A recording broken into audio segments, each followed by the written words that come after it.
El apóstol Pablo le comunica esto a Timoteo para que Timoteo replique la advertencia a la iglesia. Miren conmigo el versículo 6. Si esto propones a los hermanos, serás buen ministro de Jesucristo, nutrido con las palabras de la fe y de la buena doctrina que has seguido. La labor de Timoteo no era quedarse callado. La labor de Timoteo era, una vez recibía la advertencia por parte del apóstol Pablo, debía convocar a la iglesia local de Éfeso con sus miembros y sus ancianos y advertirles a ellos como congregación. Es un trabajo en equipo y eso lo vamos a ver más adelante. Así que es clara la advertencia, proviene del Espíritu Santo de Dios en boca del apóstol Pablo. ¿Y cuándo será esto? En los últimos tiempos. En los últimos tiempos. Y la pregunta que debemos responder en este pasaje es: ¿cuándo son los últimos tiempos? ¿A qué se refiere el apóstol Pablo con los últimos tiempos? Si usted va conmigo a la segunda carta de Pablo a Timoteo, capítulo 3. Segunda carta de Pablo a Timoteo, capítulo 3, versículo 1. Pablo repite esta expresión, mírelo atentamente. Pero debes saber esto, que en los postreros días vendrán tiempos peligrosos. Lo que nos permite este texto hacer es una similitud. En los últimos tiempos vendrá la apostasía, según 1 Timoteo capítulo 4, versículo 1. Pero según segunda carta de Pablo a Timoteo capítulo 3, versículo 1, en esos últimos tiempos vendrán días peligrosos. La apostasía y los tiempos o días peligrosos están íntimamente relacionados. Vayamos a la segunda carta del apóstol Pedro, por favor. Segunda carta del apóstol Pedro, capítulo 3. Miren el pensamiento de Pedro respecto a los últimos días.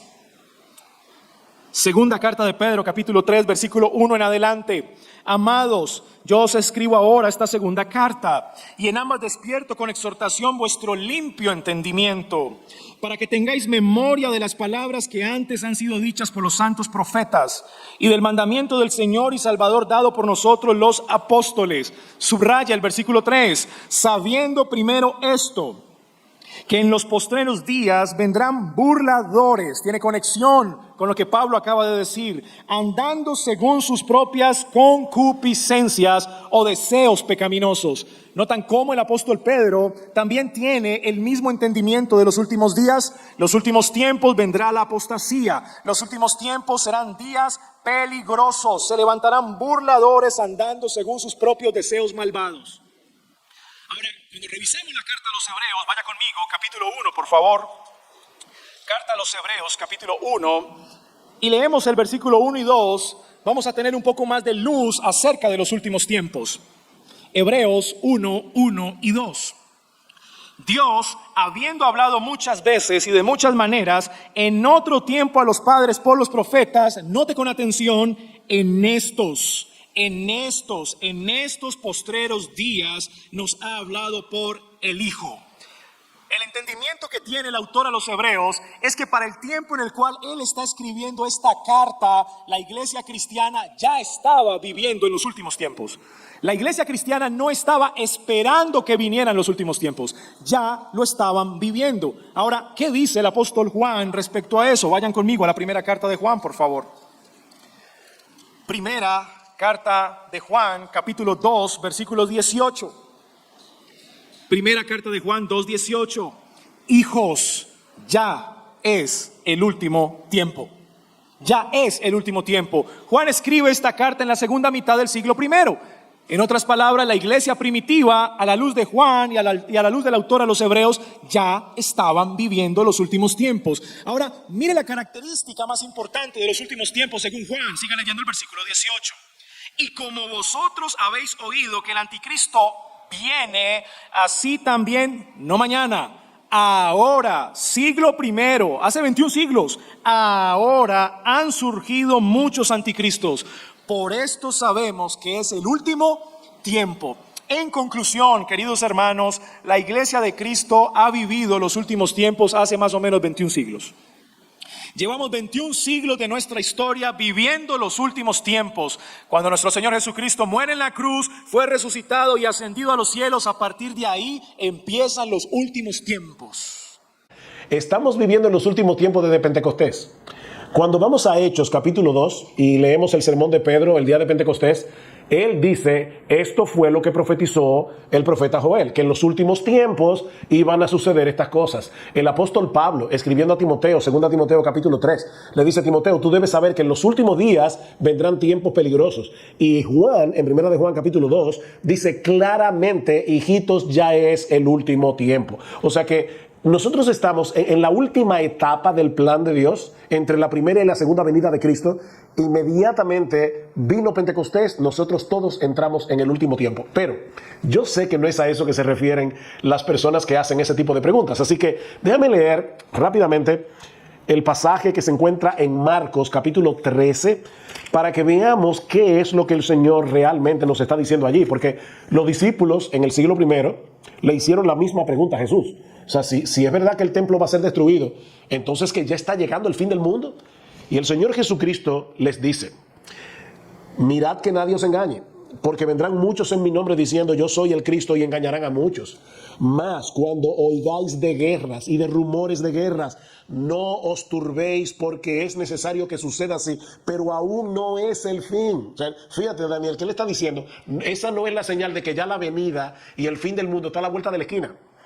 Porque se levantará nación contra nación, reino contra reino, y habrá terremotos en muchos lugares, y habrá hambre y alboroto. Y de hecho, Lucas, en el pasaje paralelo, dice también, y habrá pestes, o sea, plagas, como la que nosotros estamos viviendo ahora mismo en medio de esta pandemia. ¿Y qué dice el Señor? Principios de dolores son estos. Y la palabra que usa el Señor allí se usaba en aquellos días para hablar de los dolores de parto. Toda mujer que nos esté viendo hoy y que haya dado a luz, sabe cómo son los dolores de parto, que van increciendo, o sea, se van haciendo cada vez más duros y más frecuentes hasta que llega el parto. Pero tú sabes que, Daniel, nosotros, bueno, yo que he tenido la experiencia de ver los 3 partos de mi esposa y también he podido estar en los partos de mis hijas, no adentro del quirófano, pero sí ahí esperando afuera. En los partos de mi esposa sí he estado adentro. Sabemos por esa experiencia en el otro, ¿verdad?, que todos los partos no son iguales. O sea, hay dolores de parto que son rapidísimos. Las mujeres tienen, qué sé yo, menos de 1 hora y dan a luz. Pero una de mis hijas se pasó más de 24 horas con dolor de parto y el niño no llegaba. Entonces, nosotros no tenemos ni idea de cuándo viene el Señor. Y Él mismo dijo claramente que el día y la hora nadie lo sabe.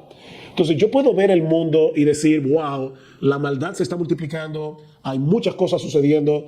Pero imagínate tú, Daniel, ¿qué pensaron los cristianos de principios del siglo XX cuando vino una guerra mundial que terminó en el año 1918?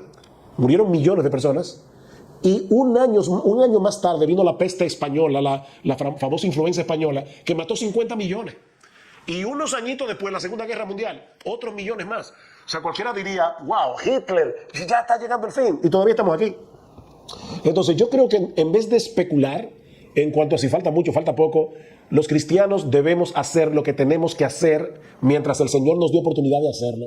Pero miren esto también, el profeta Joel en el capítulo 2 y el versículo 28 dice: y sucederá que después de esto derramaré mi espíritu sobre toda carne, y vuestros hijos y vuestras hijas profetizarán, vuestros ancianos soñarán sueños, y vuestros jóvenes verán visiones. Una gran promesa, una profecía de algo que se iba a cumplir, una gran promesa del Señor que se cumple cuando, en Hechos 2, el día de Pentecostés. Y en el primer sermón de Pedro leemos lo siguiente, Hechos capítulo 2, versículos 16 y 17.